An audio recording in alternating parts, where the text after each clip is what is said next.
سلامونه ملګرو، زه یم دیدار یوسفزی او د صحت په حواله د یوې بلې ویډیو سره حاضر یم. نن به زه خبره کومه د سر درد په حواله چې دا یو ډېره عامه ستونزه ده او زما خیال دی په دنیا کې به داسې هېڅوک نه وي چې سر درد پرې نه راځي یا پرې نه وي راغلی. په چا به زیات راځي، په چا به کم راځي، خو عموما هر سړی د دې نه متاثره کېږي. نو د سر د درد وجې څه کیدی شي او د کم قسمونه دي. زه کوشش کوم چې یو څو کامن یا عام قسمونه چې دي هغه تاسو ته وښیم، نو تاسو په هغې باندې پوهېدی هم شئ چې لکه دا د څه وجې نه راځي او بیا د هغې حفاظتي اقدامات دې هم کولی شئ. سر درد اصل کې موږ په دوو غټو حصو کې تقسیمو. یو ته موږ پرایمري هیډیکس وایو، بل ته موږ سیکنډري وایو. پرایمري هیډیک باندې به اول خبره وکړو. په دې کې د ټول نه کامن سر درد چې کوم دی نو هغه ټینشن هیډیک دی. د ټینشن څنګه چې د نوم نه ظاهره ده، د ټینشن د وجې نه.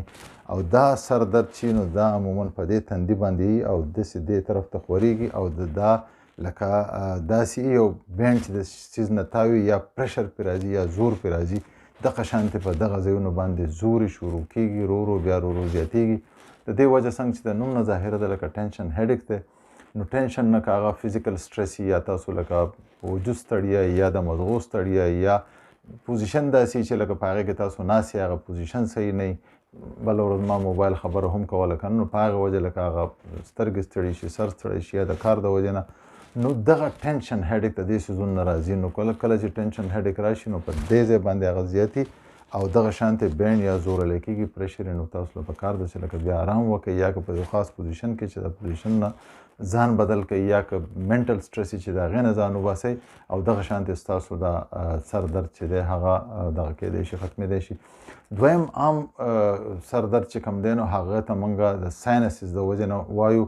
ساینس زموږ په دې دغه کې دلته په دې ځایونو کې په دې هډوکو کې د سترګو خواته په دې ځایونو کې په هډوکو کې یو خالي ځایونه وي او په هغې کې چې یو خاص قسم مایع د هغې نه خارجېږي او هغه مایع ته موږ میوکس وایو. هغه میوکس چې دی نو د پوزې ته راځي او کله چې موږ ساه اخلو نو هغه ساه مویسچر کوي یا وچېدو ته یې نه پرېږدي. دغه د دې کار. نو کله چې په دغه هډوکو په دغه ځایونو کې انفیکشن وشي یا انفلمیشن وشي نو په هغې کې جراثیم لاړ شي، دغه ته موږ ساینوسایټس وایو. نو دغه ساینسز د وجې نه چې کوم درد راځي نو هغه په دې تندي باندې، په دې مخ په دې هډوکو کې، خصوصا د دې پوزې په دې غاړو باندې یا سترګو خواوشا هم کېدی شي. دلته ټول ساینسز دي. نو کله چې دغې نو دې سره عموما که انفیکشن وشي نو ته به ورسره هم وي. بیا خبره دا ده چې لکه دې اکسرې وشي نو په دې کې نومه وي نو هغه بیا ځینې وخت راوباسي او ځینې وخت بیا د هغه د انټي بایوټیک سره ښه شي. نو که داسې قسمه درد چې په د تندي او د مخ په دې دغه کې په دې هډوکو کې نو هغه بیا پکار ده چې مونږ پته ولګي چې ساینسز انفیکشن کېدی شي او بیا د هغې علاج وکړو او هغې نه ځان خلاص کړو.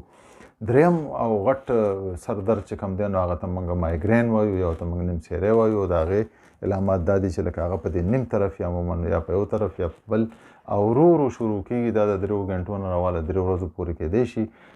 تر اوسه پورې د مستند څه علاج نشته. مختلف علاجونه دي، مختلف طریقې دي، د څوک ټوټکې استعمالوي.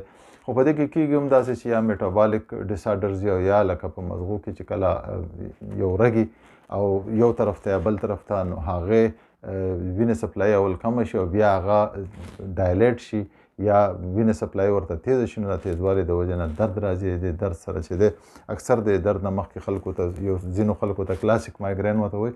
نو په هغې کې د سترګو نه مخې ته پرپرکې غوندې کېږي، 10 منټه 15 منټه 2 منټه هغه پرپرکې بیا د هغې نه پس تیز درد شروع شي په یو طرف باندې. نو دا مایګرین دی، دا نیم سیری درد دی. څوک د آرام سره ښه کېږي، څوک د انالجیسک سره یا د درد ګولۍ وخوري د هغې سره ښه کېږي. نور مختلف د هغې د علاجونه شته دی، خو بهرحال څه مستند علاج د دې نشته. د دې سره اکثر دا هم وي چې په سړي باندې خبرې هم بدې لګي، په سړي باندې بیا رڼا هم بده لګي او د دې سره زړه یې شیده هم راځي او مختلف دغه کېدی شي. د دې خپل سټیجز دي. نو که ستاسو په نیم طرف دړي نو پکار ده چې هغه کوم څیزونه چې تاسو ته راځي پوهېږئ یا څه خوړلي په خوراک کې د دې ډېر ښه ټریګرز دي نو چې د هغې نه بیا تاسو ځان وساتئ او د هغې دغه علاج وکړئ.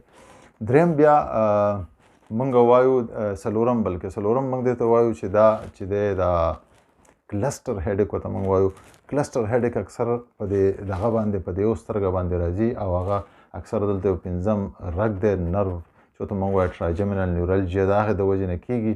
زیاتر امکان یې دغه نو پکار ده چې لکه بیا سړی ډاکټر ته لاړ شي، په دې کې د یوه سترګه سره شي، په دې باندې زور وي، د دې نه اوښکې بهیږي او په دې باندې دننه نور پرشر نو دا هم ډېر وخت پورې کېدی شي ځي راځي. نو که دغه کیسه یې چاته نو پکار ده چې لکه هغه ډاکټر وویني چې هسې نه چې د ټرایجمینل نرو د وجې نه نو د هغې نه په دې طریقه ځان بچ کولی شي. د دې نه علاوه ریډینګ هیډیک ورته وایي لکه اکثر تاسو ګورئ چې اخبار لولئ یا داسې څه نور څه ته ګورئ په یو سنا باندې نو ستاسو په دې سترګو باندې بوج راځي د هغې نه سر درد راځي نو دا کوي نو دا عموما د نظر د کموالي د وجې نه نو پکار ده که داسې څه قصه وي نو چې تاسو خپل نظر چک کوئ د هغې وجې نه دا درد کېږي او د نظر د ښه کېدو سره یا برابرېدو سره د هغې درد نه بیا تاسو خلاص شئ. د دې نه علاوه بل هیډیک یا موږ چې ورته ویلی شو نو هغې ته موږ ټریکشن هیډیک وایو. ټریکشن هیډیک دا چې دا د دې شاته سر نه شروع کېږي او مخې ته راځي دغه شان دا روان نو ټریکشن راښکودو ته وایي اصل کې نو دا چې نو شاته د دې عموما وجه دی چې دلته شاته چې زموږ د سټ دا کم مسلز دي یا د دې دا کم وجې دي یا دغه چې کوم دي دا ټینډنس چې کوم دي دا راښکودی شي او د راښکلو د وجې نه په دې دغه کې درد شروع شي. عموما کله داسې هم کیدی شي چې لکه زموږ د شاته دا مخري چې دي دا وړخېږي د خپل ځای نه نو دی د شا نه را روانېږي او مخې ته راځي. نو که دغه چاته نو پکار ده چې د مسل د دې سټ ایکسرسایز وکړي یا فزیوتراپي وکړي یا ایکس ری الټراساونډ وکړي چې پته ولګي چې یاره څه مسله ده چې دغه مسله د رګونه نښتې دي که د مخرو مسله ده او که د مسل دغه د وجې نه شوې ده نو دغه ټریکشن هیډیک په دې کې موږ دغه کولی شو ځان ته بچ کولی شو. بل اکثر خلک دا وایي چې لکه سهار راپاسي د خوب نه نو په دې کوپړۍ باندې هغه درد دي نو کله چې داسې کېږي چې تاسو په خوب کې یا سهار راپاسي او په دې سر په دې بر ځای باندې درد دي نو عموما خدای چې لکه ستاسو پوسچر ښه نه تاسو صحیح ملاست نه په ځای باندې یا یو طرف ته یا بل طرف ته نو هغه دغه د زورلی شوی د سټ دا مسلز یا نور څه پوسچر وجې نه لکه ساه صحیح نشي اخیستی نور مختلف وجې کیدی شي نو بیا چې سړی راپاسي نو په دې سر په دې کوپړۍ باندې درد دي.